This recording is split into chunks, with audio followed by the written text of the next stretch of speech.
வணக்கம்.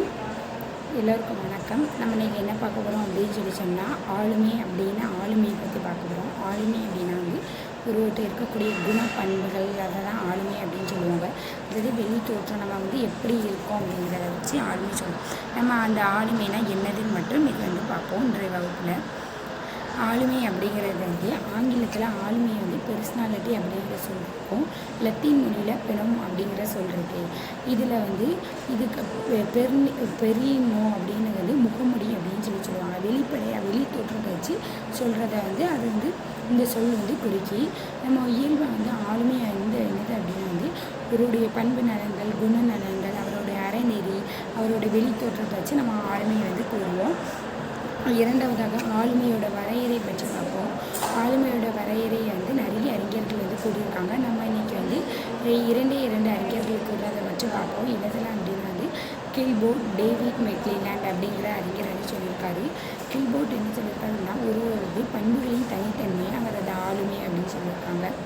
அதாவது ஒருவருக்கு யார்கிட்டையுமே இல்லாத ஒரு குணம் இருக்கும், அதுதான் ஆளுமைன்னு சொல்லி கில்போர்ட் அப்படிங்கிறவர் சொல்வார். டேவிட் மெக்லிலாண்ட் என்ன சொல்கிறாருன்னா ஒருவரது நடத்தையை விளக்கும் கருத்தையே ஆளுமை அப்படின்னு சொல்லி சொல்கிறாங்க. அடுத்தது ஆளுமையோட மூலக்கூறுகள் பார்க்க போகிறோம். 5 மூலக்கூறுகள் என்னதெல்லாம் அப்படின்னா இயல்புக்கள், உடலியல், அணிக்கத்த, லாசர், உண்மணி, திறமை, திறன் அப்படின்னு. அடுத்து ஆளுமையோட இயல்புகள் அப்படின்னா ஆளுமை இயல்பாக நம்ம இருக்கக்கூடிய குணம் நம்மளோட பரம்பரை, மரபிற்கும் சூழலுக்கும் தகுதாக மாறும். அதுக்கும் பங்கு உண்டு. ஆளுமை தனித்தன்மை பெற்ற சிறப்பு பண்புகளோட தொகுப்பு. தன்னுணர்வு உள்ள உயிரினங்களுக்கு எல்லாத்துக்கும் ஆளுமை உரியது. ஆளுமை ஒரே ஆளுமை தான் இருக்கும். பிறந்ததுலேருந்து ஒருத்தர் தவறான குணம் இருக்குது அப்படின்னா அது கடைசி வரை அவங்க அப்படி தான் இருப்பாங்கன்னு கிடையாது. ஆளுமை என்ன செய்யுது அப்படின்னா சூழ்நிலைக்கு தகுந்த மாதிரி மாறக்கூடியது அப்படின்னு சொல்லி சொல்லுவாங்க. அதாவது வளர்ச்சி நிலைக்குரியது. ஆளுமை வளர்த்து கொள்ளலாம் அப்படின்னு சொல்லுவாங்க. சமூக தூண்டல்களினால் உருவாக்கக்கூடியது. ஒருவரது நடத்தையில் பொருத்தப்பாட்டையும் பொத்தப்பாடின்மையும் ஏற்படுத்தக்கூடியது. ஒருவனை அவனோட இலக்கை நோக்கி செயல்படக்கூடியது தான் ஆளுமை அப்படின்னு சொல்லி சொல்கிறாங்க.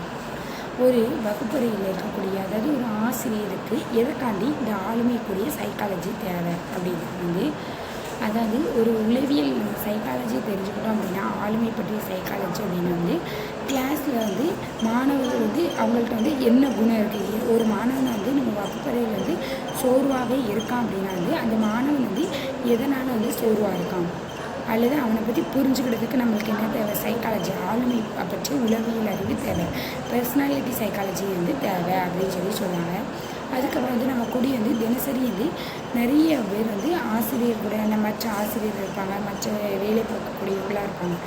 அவங்கள்ட்டலாம் நம்ம எப்படி அவங்கள பற்றி தெரிஞ்சுக்கிறது அல்லது அவங்க நம்மளை பற்றி தப்பாக புரிஞ்சுக்கிடாமல் இருக்கையோ நம்ம அவங்கள பற்றி தப்பாக புரிஞ்சுக்கிடாமல் இருக்கிறது இது தேவை.